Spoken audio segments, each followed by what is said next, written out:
Hey, Mike Brookfield here. Week 3 roundup time. What's going on? So, did you enjoy the practice solo that went up this week? It was a tough one. I might make next week's slightly easier one. People look at these and they watch the videos and they go, "Yeah, no problem," and then they try and play them, and then they realize, "Ooh, there's something about this kind of just playing lines and playing around the changes, which isn't." It's not like just blasting your blues scale, you know. So they're much trickier than they look. That Need Your Love So Bad one, especially because it was in the key of D flat. So I've thrown a couple of tricky ones at you. I might throw an easier one at you next week. So what's been going on? Went to see Clapton last night in Dublin, 3 Arena, and yeah, it was really good fun. We were lucky that we had really good seats, and Doyle Bramhall was in the band, and Andy Farrell Low was supporting, so it was a really good night. You know, I think if you're not a hardcore Eric Clapton fan, you probably missed the hits. So I say there was a lot of people walking out, you know, a bit maybe underwhelmed because they didn't get Wonderful Tonight and Layla and stuff like that. But you know, if you're someone like me, a bit of a Clapton head, then I'm kind of happy. Whatever he wants to play, I'm totally cool with it. You know, so he did some great solos and great blues playing, and kept it pretty varied. Played for about an hour and a half, but it didn't really feel like that. It went very quickly. Especially the first 4 songs were particularly epic. I really liked the Blue Dust thing that he opens with. He played like Key to the Highway second, and hey, you know, Clapton. When Clapton kind of covers a blues song, it becomes a blues standard, doesn't it? So he kind of done that. He finished with the what's it? I've forgotten the That's All Right. Not That's All Right, Mama, the Elvis thing. But I can't remember his name now. What was he saying? Anyway, is it Jimmy Rogers? Yeah. So he finished with a Jimmy Rogers tune called That's All Right, and you know, it's a blues standard, but it's gonna be a much more of a blues standard now, isn't it? Because like Clapton is playing it quite frequently. You know, when you think of what he's done for songs like, you know, Double Trouble, or you know, Further On Up the Road, you know, which were kind of like, you know, cool songs that were familiar, but once Clapton's kind of covered them, they definitely take on another dimension. Every blues band in the world has a crack at them, you know. So anyway, so yeah, Clapton was really good, and yeah, happy days. Hopefully I'll get to see him again. So I'm going to do a little bit of analysis on this Need Your Love So Bad. So it's a kind of a tricky one. So I'll start that now. And any interesting comments or any feedback on this Patreon, please let me know. And I'll throw this at you. So it's important to play through the chord progression with these things. So you've got D flat, D flat 7.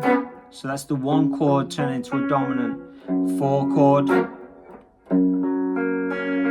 And then it's like you're going up a semitone to play a diminished, which is a very common progression. And that's why we're playing it. D flat 1, B flat minor is the 6, E flat minor 2, A flat 7, 5. So that's a 1, 6, 2, 5. And then the 1 chord, which is D flat, G flat is the 4, D flat is the 1, A flat is the 5.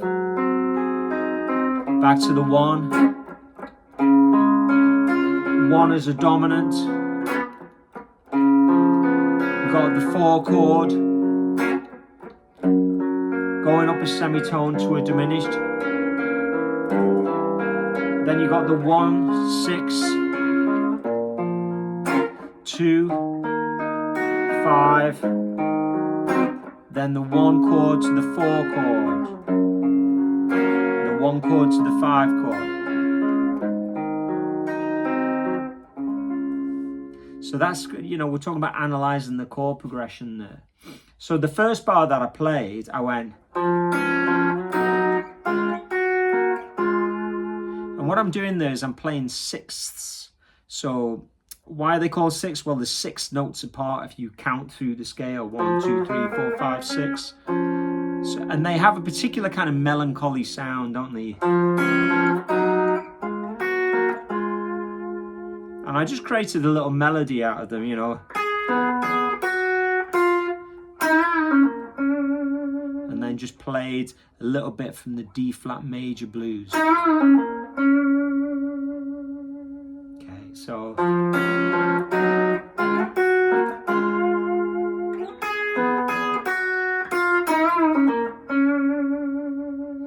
now it goes to the G flat chord. So now I'm playing.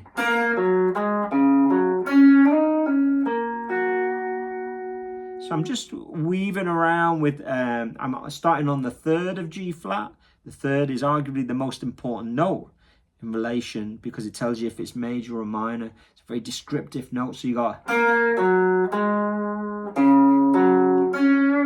So those notes, that's the 3rd to the root to the 2nd. And then you got the 5th to the root to the 5th, slide up to the 6th, back to the 5th, the 3rd, and then the root. So you'll notice most, you know, how many notes are there? There's about 10 notes there, and like, you know, 8 of them are chord tones, and the chord tones are the root, the 3rd, the 5th, and the 7th. Sometimes the 6th can be a chord tone as well. So those chord tones and the way I'm weaving through them is very descriptive. It tells the sound of the chord, doesn't it? So you can hear the chord change.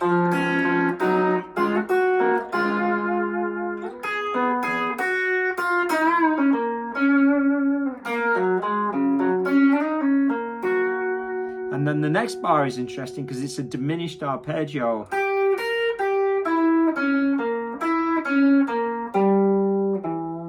So if you're interested in using the diminished, really just get into the arpeggio first. The arpeggio is, you know, very, very useful. The scale, much, much harder to incorporate into your playing. But the arpeggio you can use on songs like this. So, you know, this is a very, very common chord progression which has a diminished chord in it. So it's a good opportunity to practice something diminished like, and using this arpeggio. So it's, I'm using this diminished scale, arpeggio.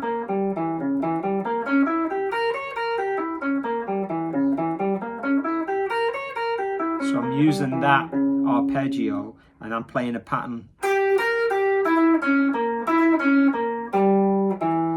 Now that's the end of bar 4, and I'm going to slide up 1 fret now. And I'm going up the major pentatonic of D flat. And then the next 3 notes belong to a B flat minor. So every note is lined up with the chord. Every note can be justified in these exercises. There's not kind of just throwaway licks. Everything is put in there for a reason. And that's what etudes are. Then you're on to E flat minor. And I'm coming down a little arpeggio. And then I'm playing the 2nd to the 3rd. Just a little approach note to the 3rd. So that's a pattern, isn't it? That I carry on to the exactly the same on the A flat 7 chord. So I'm doing arpeggio and then into the 3rd. And our ears love patterns. So I've just created a pattern that works through those 2 chords. So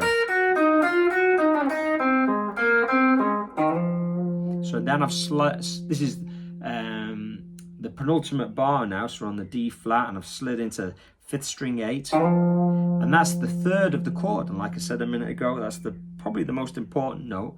And then so I'm in this major pentatonic position for the D flat. And then I'm going to do something bluesy related to G flat, because there's G flat. And then I'm doing a pattern again It's actually like a passing tone. There's the third, a D flat, passing tone up to the fifth and to the root. And there's A flat, there's the third. The third, passing tone to the fifth and the root.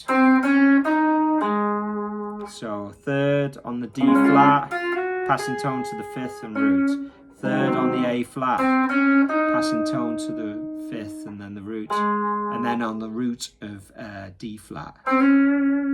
So, you know, it's easy to zone out when I start talking like that. But if you're not used to this language of intervals, talking about roots, thirds, fifths, seconds, ninths, fourths, 11ths, sixths, 13ths, these videos are really good for you because it gets you used to that language. So try not to be too intimidated if you're not used to.